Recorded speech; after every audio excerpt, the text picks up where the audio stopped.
Hey there, hope you're doing well. In this video, I want to talk to you about a termination agreement because I recently lost a client and I had to redo mine that I haven't had to do in a while. It was just in like a Word doc or a Google Doc before.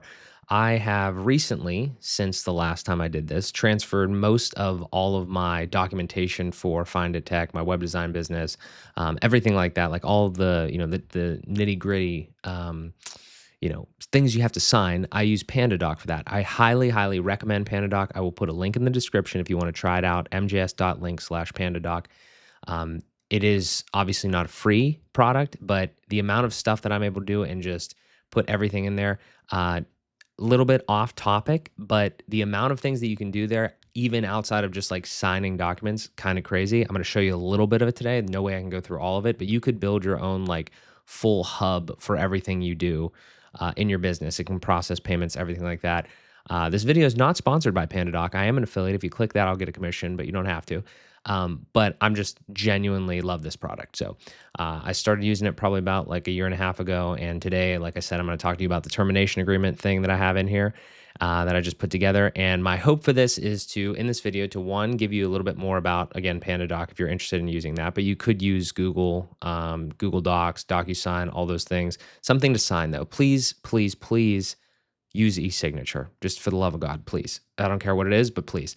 The next thing is not only just show you kind of the PandaDoc, my flow here, I just want to give you some ideas. Now, I'm going to be honest with you. If I'm building a termination agreement or any sort of agreement today, I'm probably going directly to Claude or directly to ChatGPT, and I'm typing in, hey, here's my situation. I need a document for something like this. Can you whip me up something like an MVP of that and then tweak it from there? It's probably what I'm going to do.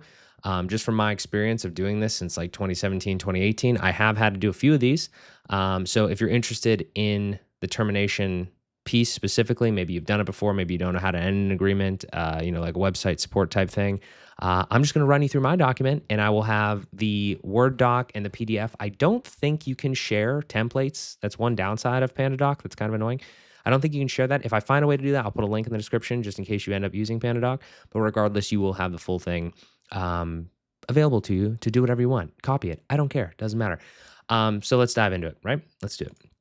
Okay, so this is, again, the PandaDoc interface when you're building stuff, just high level on that. Like these are literally like blocks. You can just like click in here and you have, this little almost content library. It's very intuitive. It's not really like building on like a word processor per se. There's like a lot of really interesting things you do and drop in. Like it's not just static documents, even though it is that form factor.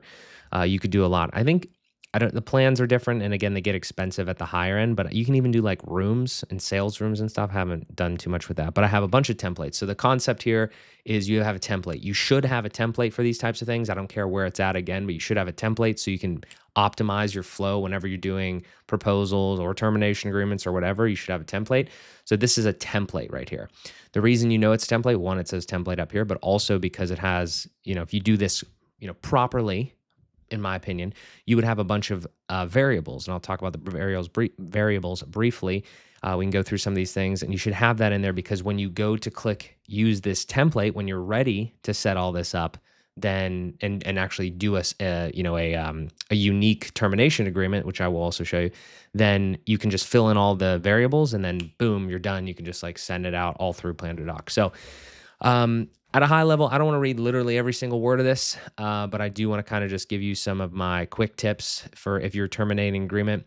The concept here, and you don't have to be a web designer necessarily to be doing this, but any sort of recurring agreement, at some point you are going to lose a client. Either they go out of business, they find a new provider, they just don't like you, they want to do it themselves. Like there's all sorts of different reasons, but at some point you are going to lose a client, and you should definitely have something like this. I made some other videos. I'll put links in the description. You can just search because all my videos are, you just type in like proposal or something, but I'll put the link, card, description, something. I talked about like my process, basically the agreement that sets all this up. That's a little older now. I'll probably make a new one pretty soon, but that is the agreement that's like the website management agreement. And again, your business might differ the way you operate, but that's pretty standard to have a care plan or management or something like that. This is the thing that ends all that. And you could just, again, cancel their membership or their subscription or whatever and just be like, bye. But I really, like documentation. Okay. Maybe you don't, but I really do because I like to be like, hey, remember you signed this? Remember? So, yeah. So, termination agreement, right? So, basically, a little bit of legal stuff, not really anything crazy. I'm not a lawyer. This probably came out of ChatGPT one time or another, or I, kind of amalgamated it from some other thing. But termination agreement is being made between client company and Find a Tech LLC. Again, obviously, change that if you're doing it. Document send date, that's automatic through PandaDoc. Another really cool little thing. I'll show you all the variables, client domain name, all that sort of stuff. I'm going to go high level through this section. So, background, I always like to give a little bit of context here because I am a human, right? So, client and service provider entered into a website management agreement, the contract start date. These are all variables. I'm going to go through this as we do this here. On the right hand side, you can see all the variables if you click over here.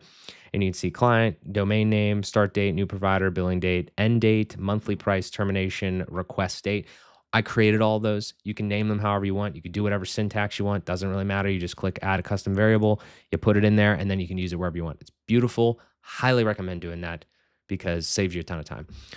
So, very easy to do all that. But again, I gave them a little bit of context because I want to go on. So this is when the contract started because this could be years ago. Okay. In my case, it was currently billed at, this is how much you're currently paying for what you're canceling right now. So just so you know, and then it's billed on, 20th, 15th, whatever date, right? The context there is that when we go later into this, you're going to see that like it's ending at a certain time. You have to understand what's going on here. You're giving them the context of what they want to do. And this is different for everyone, right? Because maybe somebody's taking it over. A lot of times, maybe they got a business and you just shut down the website or whatever. But maybe in a lot of cases, I would say it's either going to get taken over or they're going to handle it themselves. And each one of those situations is a little different. I'm just trying to give you some of the boilerplate ideas of what I'm doing here. And then on termination request date. So at some point, someday, they are going to ask you this, right? Like unless you initiate it.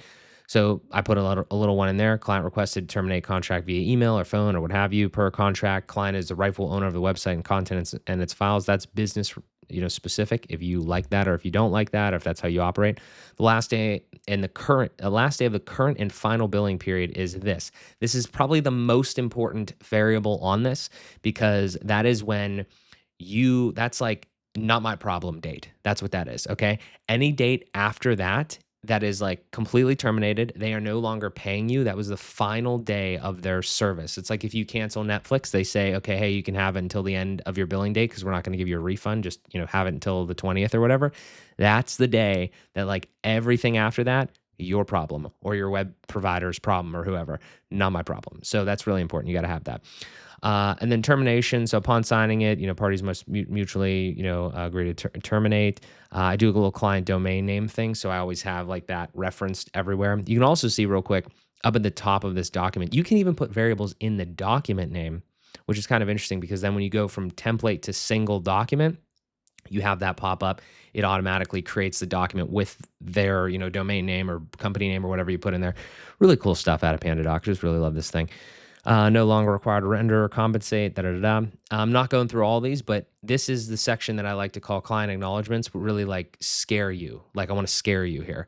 I don't do this in a mean way, but like if the client is, again, going out of business, it is what it is. If they're taking it on themselves, which have I had that happen? Maybe I've had that happen. I'm not 100% sure. But if they're taking it on themselves, this is the scare you section. Okay. They're going to see all this stuff. They're going to be like, wow, there's a lot of things here that I have no idea what any of this stuff is. I don't do this mean. I'm not trying to be mean here, but I'm trying to be like, listen, regardless of, what you think goes into this, there are some things that you have to consider. And just even like, all of these things are being rendered. And I would encourage you, if you use this, to change these based on what you are offering in your care plan or in your support plan or whatever you call it, because you do want this to be accurate. Obviously, don't just put random stuff in here. But all of these things are things that you have been rendering for whatever probably smallish price per month that is. And then now it's like, okay, well, just so you know, you have to either, replace all these services because this is like, our stack of doing all these things, or, it's your problem. You know what I mean? So that's kind of like the scare you section.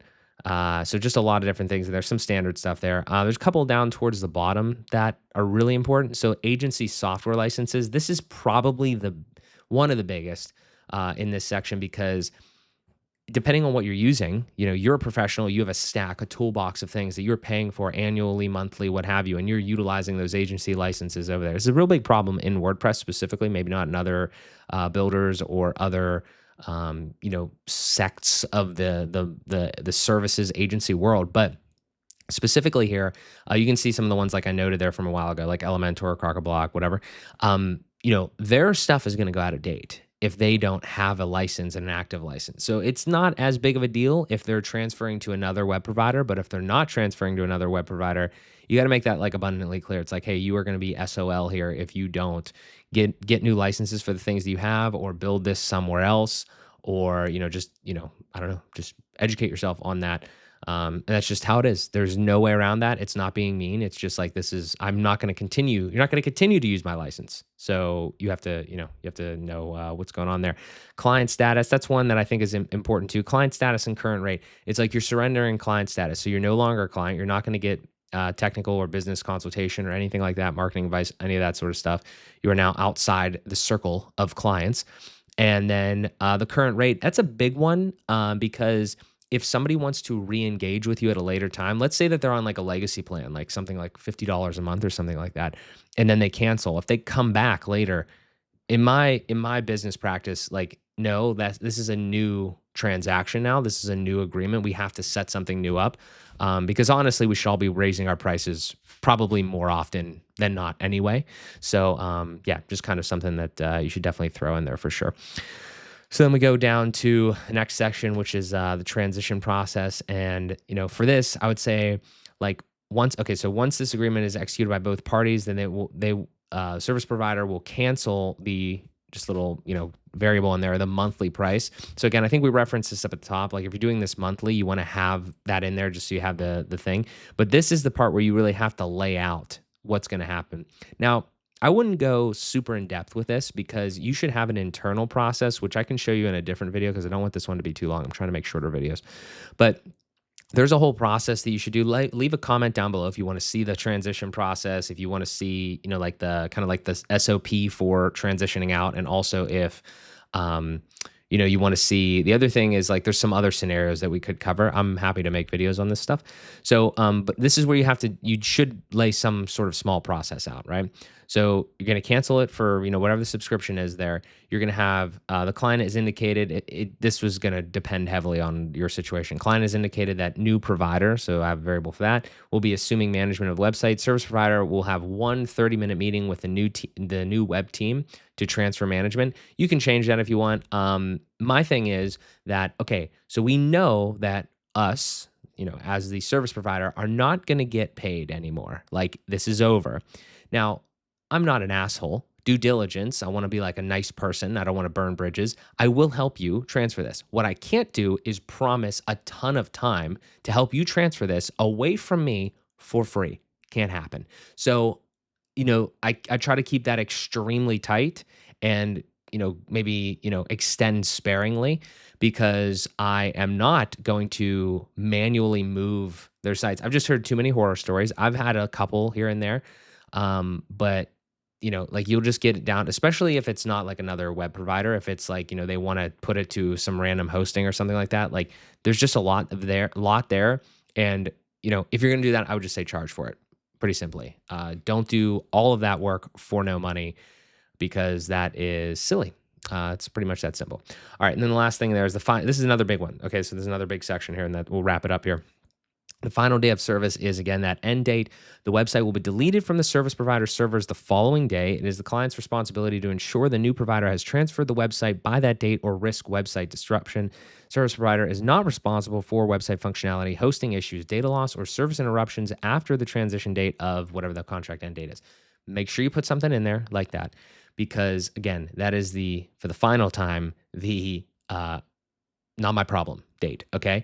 After that, thank you for your business. We greatly appreciate it, but you are no longer under contract with us. It is your problem, or come back to us and we can do ad hoc and some other agreement. If like it all hits the fan, we're happy to rediscuss and re-engage, but that's it for this.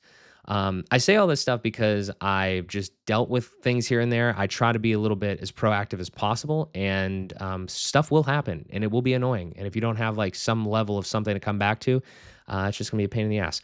So, last thing down here is just authorization. Say whatever you want, and then these are really cool. Again, like little things that you can do for PandaDoc. I always just do it like client, and all these things can pop in there. And then yeah, you send it over. Well, actually, we'll do this real quick. So you click use the template, and then I already have it set up over here. So you can kind of just see that this is what it looks like whenever you go through all these templates and just put in random data here, right? So John Doe, wacky web design, all this stuff. You just see it filled in. It's the exact same document. You just clicked one button and then you added the variables that you wanted in there. And then bing, bang, boom, you have all this stuff. All this stuff is just acknowledgements, just boilerplate things. And then it puts in all these variables. That takes literally a minute, depending on how many variables you have. And then you click send, and you can click email or text or a link or whatever. And then again, this is just PandaDoc stuff here, and you just shoot it out to wherever. You say continue. You can put a little message here if you want. You send document, and then it's just like if you're familiar with DocuSign or any other e-signature platform, it's pretty much the same thing. One last thing I have to say though, real quick about PandaDoc is at that point, and maybe again I can show you this in other examples. At that point, when you send it, you actually get notified when they view it. You get notified how much of pages they've viewed. So you can see like they viewed like 10% of the first page, or they viewed it for like I think maybe even like the number of seconds they were on the page or whatever. It's like analytics because it's its own platform. I haven't used DocuSign in a while. I haven't used too many of these other ones. PandaDoc is just amazing. I mean, we're just scratching the surface. I'm not trying to geek out on it, but it's really cool for all that. So try to make this one as short as possible for you guys. Hopefully there was some value in here for you. I hope you actually don't have to do this. I hope you don't lose clients, but I think inevitably we all do. So I'm really hoping that this gives you a little bit of, maybe a little bit of insight into maybe your next document platform. Again, link in the description for PandaDoc if you want to check that out. And hopefully this helps you if you do have to get rid of a client one day or they don't want to use you anymore. Just make sure you're buttoned up, right? Again, more videos to come on the other stuff. Let me know in the comments what you want to see because I do want to help you guys out. But yeah, hopefully this helps. Thank you guys so much for watching. I greatly appreciate it. And I will talk to you in the next one.